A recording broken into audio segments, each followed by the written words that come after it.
Hey man, welcome back to Man Time. Today's episode, everything went wrong this weekend. I blew a hose on the backhoe. Let's see if we can dig in there and get it fixed. Welcome to Man Time.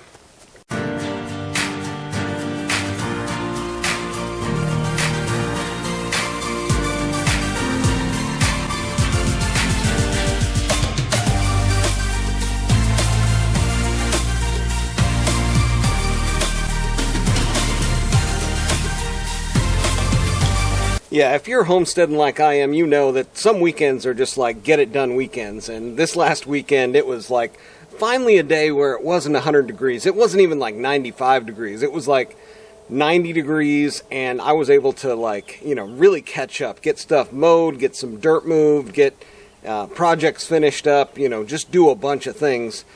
Maybe even made a few YouTube videos, you never know. But I was moving some dirt with this, and I was just trying to get it done. Didn't bring the camera with me or anything like that, but I'm almost done, and all of a sudden I hear, whoosh, you know the sound.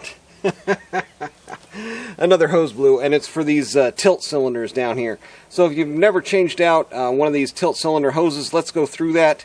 If these videos are informative to you and enjoyable, make sure to click that subscribe and hit that thumbs up so you can catch all my videos on homesteading, farmsteading, tools, and equipment. That's what happens here on Man Time. Let's dig in here and see if we can get this fixed. All right, well, let's take a look down here first of all.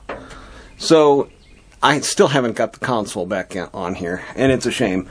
But all of the bolts, like I said, broke off in the threads down there on the floor. So it's been a chore. I tried drilling them out. I maybe got a couple drilled out, but for the rest of them there, they stayed where they are. And it's a shame having this thing, sit there. I might try to get that fixed up here, maybe even in this video. But what we're looking at right now is right there. There's a hose missing off of there. I was able to actually get that off of there. And then there's another one right below it on the other side.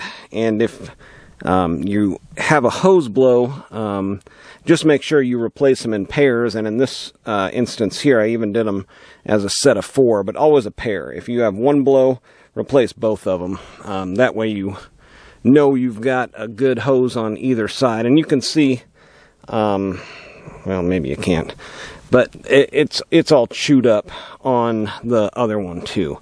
So these have orifice plates, so there's like the plug going into the manifold there, and then there's another plug with an orifice, and that slows down the fluid flow a little bit.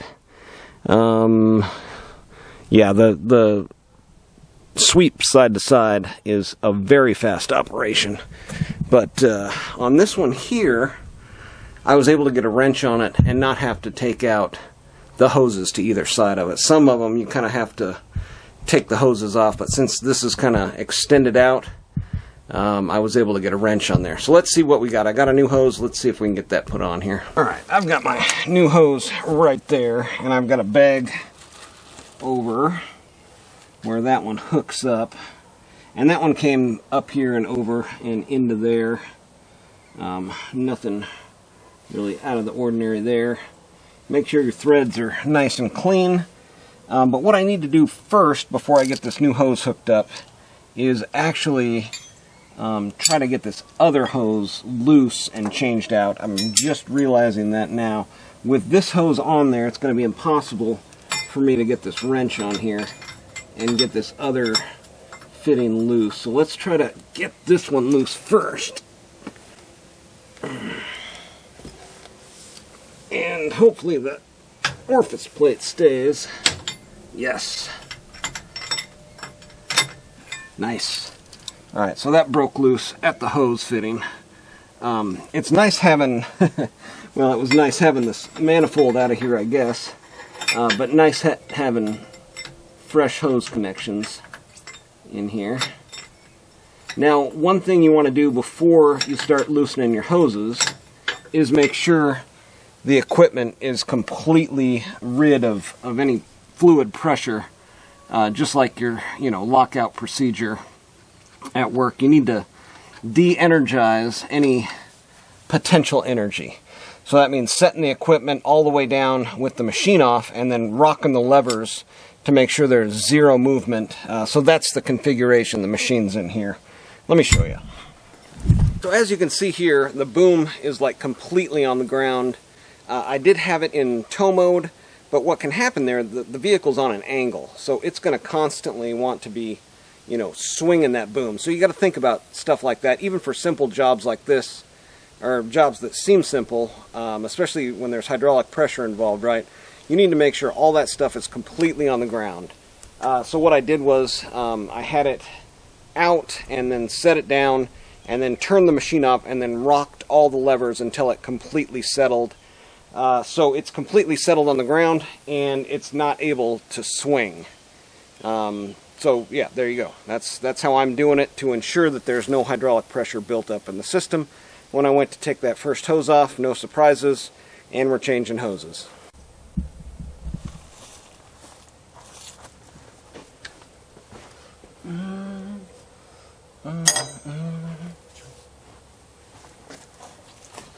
Alright, it wasn't actually too bad getting the fitting off of the cylinder. I think I'm down to 1, 2, after this I'm going to be down to 4 hoses that haven't been changed out by me personally. These 2 have been changed out at some point. So it's going to be like 1, 2, and then actually there's crossover hoses on the back side of these cylinders. But let's see if we can get in here. Yeah, we can. And it came off. Nice. So yeah, there's a T right here, and then this fitting is you're actually able to get to it. That's pretty nice. Now, as far as the other side, yeah, there's yeah, if the crossover hose from this T goes bad, oh boy, you're in some trouble there. I don't know. It looks like you might. No, I have no idea. You may have to pull the cylinder out at that point, and I have no idea how to do that. It looks like this plate comes off of there. This plate's holding the top of a kind of a rod or a cylinder coming off of the cylinder into place. And yeah. Okay, and from right here, we're just going right back in with it. No surprises. I think I'm going to want to kind of have this hanging out up here, loose, and then, yeah, this is the trickiest part. You know, it's kind of a toss-up, whether you press it in there or you just are pressing the nut. But there again, incredibly hard to get, you know, good positioning, and that's why you want to have good hose positioning, so you don't have to worry so much about getting hand positioning. And see, like right there, it feels like I have a thread, but I don't. See that? It fell down. You want to make sure that you're getting like multiple threads engaged before you say, okay, I'm ready to put a wrench on it. Because that is the easiest way to damage one of these fittings. Like right there, it seems like it's on, and it was just hard to turn, but in actuality it was getting cross-threaded. Not what you want. Oh, I think I got it.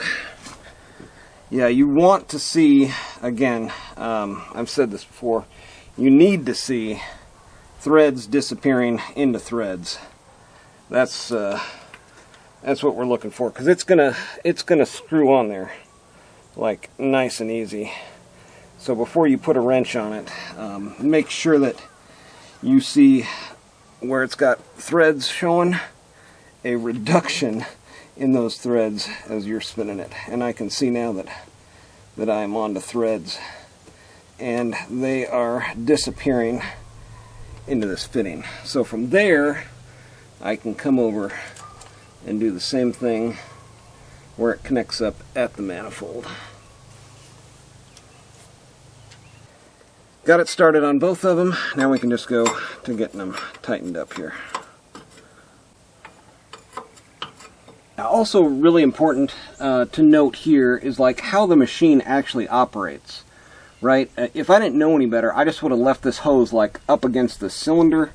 But as this is moving, you know, swinging back and forth, these cylinders are actually moving a little bit. They're allowed to move, you know, how they're mounted up here. That's how it's made. But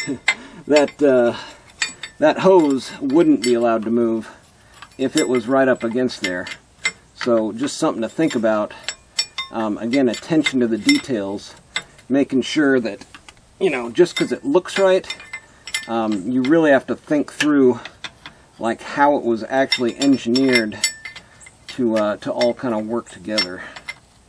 But it's too tight to even move it a little bit, so now you gotta get creative. Can you get under here and just get a little bit more with a side load on there? Yes. I think that was enough. Yep.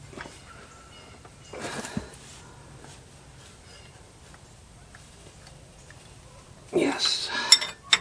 Okay, that one's all tight. On to the next one.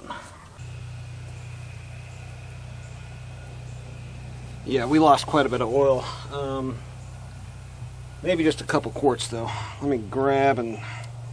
Yeah, that's one of the things, you know, when you're homesteading, or if you're homesteading out here like I am, and hopefully these tips like this are helpful to you. You know, you can't really afford to have machinery down. You can't afford to have machinery in the shop waiting on parts and so on. You know, that's why I always try to stock stuff that I know is like kind of harder to find. Being a Ford 555, there is still a lot of consumables out there, and of course hydraulic hoses, you know, they can make those up anywhere. But you always want to have things on hand, right? Like a fuel filter, an oil filter, and fluids, right? So I've got fluids on hand. I should just be able to go to my shed, grab a 5-gallon pail of the O'Reilly's Green Premium, which I use exclusively in all my equipment. Not a sponsor yet. O'Reilly's, you want to send me some Green Premium, I can continue to talk about it. But let's see if we can get this filled up and see if this swing is going to hold. Alright, man, I think we got her fixed up. I do need to go and refill my supply of hydraulic fluid. This thing, about probably 2 gallons got out of her, and that was about all I had left. So let's fire it up, see if it will do the swing for us.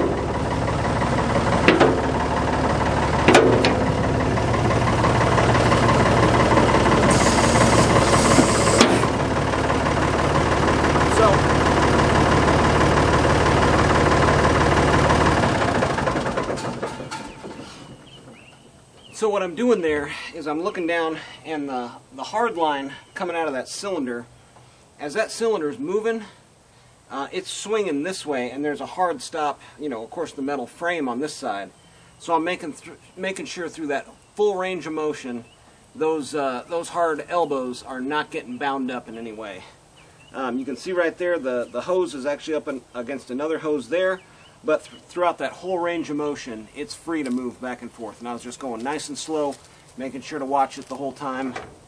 Got my dogs making sure that I'm doing it the right way. Anyways, that's all fixed. Catch me next time for some more yellow iron, chainsaw, homestead, farmstead videos on man time. Get out there, have you some man time too.